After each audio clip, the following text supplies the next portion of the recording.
नीति आयोग ने आज एक रिपोर्ट रिलीज की है, पल्स से रिलेटेड है ये। Strategy and pathways for accelerating growth in pulses towards the goal of आत्मनिर्भरता, इसका टाइटल है। इंडिया जो है लार्जेस्ट प्रोड्यूसर है अभी और लार्जेस्ट कंज्यूमर भी है पल्सेस का। 28% जो है ग्लोबल आउटपुट का जो प्रोडक्शन करता है वो इंडिया करता है। इंडिया की जो एवरेज यील्ड है वो वर्ल्ड के एवरेज यील्ड से कम है, 0.740 टन पर हेक्टेयर है इंडिया की यील्ड, और वर्ल्ड की जो ग्लोबल एवरेज यील्ड है 0.969 टन पर हेक्टेयर है।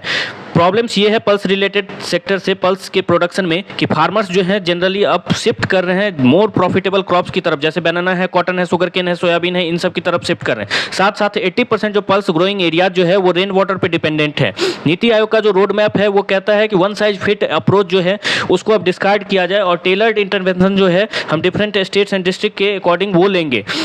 प्रोजेक्शन जो दिया गया है पल्स के प्रोडक्शन का 30.59 मैट्रिक टन दिया गया है 2030 का, और 45.79 मैट्रिक टन दिया गया है 2047 का।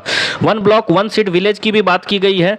उसके बाद इंक्रीज करने की एरिया जो है पल्स के अंदर इंक्रीज करने की बात की गई है। क्वाड्रेंट स्ट्रैटेजी भी अडॉप्ट करने की बात की गई है। Nutritional security and sustainable development जो है, इसलिए ये जो है पल्स प्रोडक्शन जो है स्ट्रैटेजिकली इंपॉर्टेंट है। न्यूट्रिशनल सिक्योरिटी का ये मतलब है कि हमारा प्लांट बेस्ड प्रोटीन जो है वो सस्ता होता है। सस्टेनेबल डेवलपमेंट का ये मतलब है पल्स जो है नाइट्रोजन का फिक्सेशन करता है, सॉइल फर्टिलिटी को इंप्रूव करता है, मिटिगेट करता है ग्रीन हाउस गैस इमिशन को।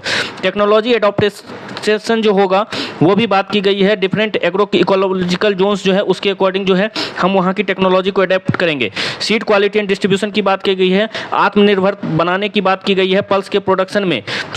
ये सारी बातें जो है नीति आयोग ने आज इस रिपोर्ट में की है। साथ साथ जो है फार्मर्स के इनकम को भी बढ़ाने की बात जो है ये की गई है। नीति आयोग जो है अपने अकॉर्डिंग ये डिफरेंट टाइम पे रिपोर्ट्स रिलीज करती रहती है, और अभी जो है पल्स सेक्टर में जो भी प्रॉब्लम्स चैलेंजेज हैं उसको दूर करने के लिए इसने ये रिपोर्ट आज रिलीज की है। एग्जाम पॉइंट ऑफ व्यू से ये इंपॉर्टेंट है, मेंस के पॉइंट ऑफ व्यू से भी आप लोगों के लिए इंपॉर्टेंट है। प्लीज़ इस